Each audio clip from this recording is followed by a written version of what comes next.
Good afternoon. My name's Bill Martin with Alliance RV. And man, it's getting hot in here, and I wanted to take a little bit of time to talk about the fireplace that you're going to find in your Alliance RV. I just want to spend a couple minutes, first of all, kind of showing you some of the basic operations of the fireplace.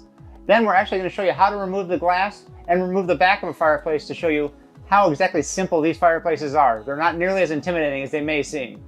So for the operation of the fireplace, you have a bunch of different features on here. All of those buttons can be found on the lower center of the glass panel here, and it's all touchscreen. Turn it on, power button on the left. Bet you didn't know this, but you can even change the color of the fireplace. Set the mood to your taste. You can even adjust the intensity.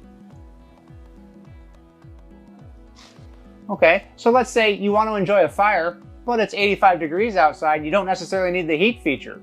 Well, you can adjust the temperature on the fourth button over, and it will light up, and you can see every time you push it, it cycles through.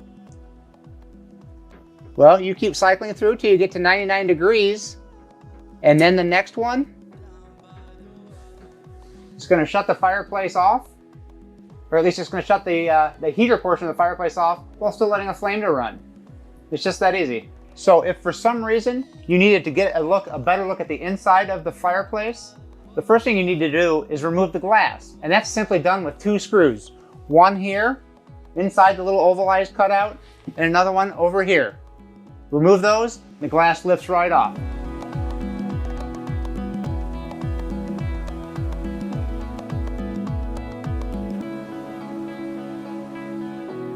So now with the glass removed, you can easily see the 4 screws that hold the fireplace inside its cabinet.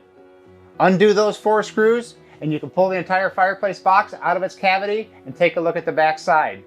But don't forget, make sure it's unplugged from the wall first. So now with the fireplace fully removed from its cavity, you lay it gently down face first and you can see the back of it. There's about 20 or so screws here that just need to be undone, and this whole back cap will pull right off.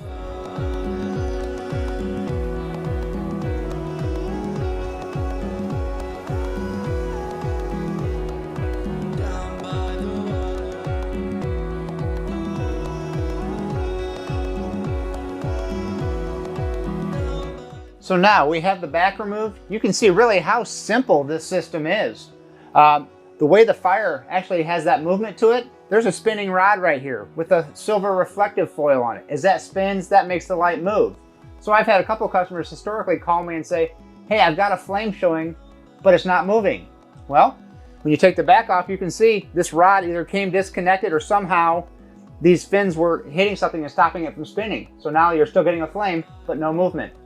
Find out what's causing that obstruction. It could be as simple as retightening this rod to the side here of the motor. Or if the back of the fireplace got dented in, it could be hitting this, touching this.